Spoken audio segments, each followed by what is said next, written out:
Working the night shift at the old Grand Majestic Hotel always felt like guarding a mausoleum. Everything is quiet, dusty, and full of history you really don't want to know. Most nights, the only sound is the old clock ticking and the coffee machine groaning. But about 3 weeks ago, the quiet broke. At 2:47 a.m., the vintage PBX switchboard, which we barely use, lit up.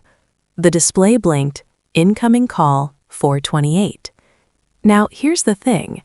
Room 428 has been marked condemned, sealed off, and out of order since the late 80s. It should be impossible to get a signal from there. I figured it was a massive system malfunction. I tentatively answered, but all I heard was a thick, dead static. Not normal static, but the kind that felt heavy, like listening to water boil underground. I quickly hung up, logged it as a system error, and tried to forget about it. Then it happened again and again. Over the next few hours, I received 5 more calls from room 428.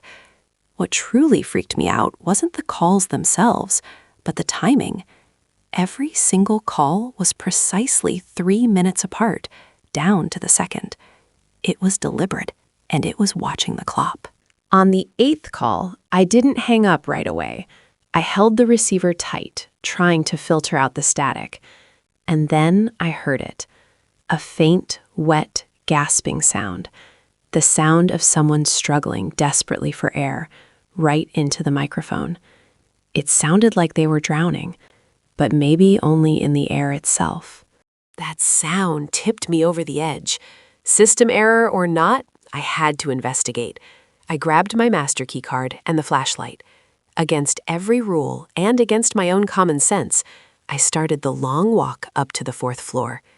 The air felt heavy, like walking through molasses, and the usual hotel silence felt suffocating.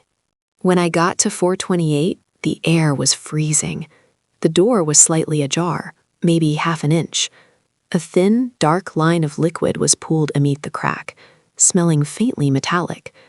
I hesitated, heart pounding against my ribs, about to push the door open and look inside. And then I heard it, faintly from far below, the sound of the front desk phone ringing. My blood turned to ice. If I was standing right here, outside room 428, and the phone was ringing from room 428 to the desk, then what was waiting inside? And who was making that sickening, wet sound just beyond the crack? I didn't open the door. I ran. I sprinted back to the lobby, shaking, barely able to breathe. When I checked the switchboard log one last time, the call had stopped ringing.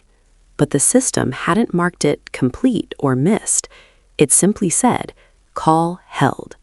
And it stayed that way until my shift ended. I never worked another night shift there. That's my full shift end confession. If you want to hear more creepy hotel tales, don't forget to like and subscribe for more updates.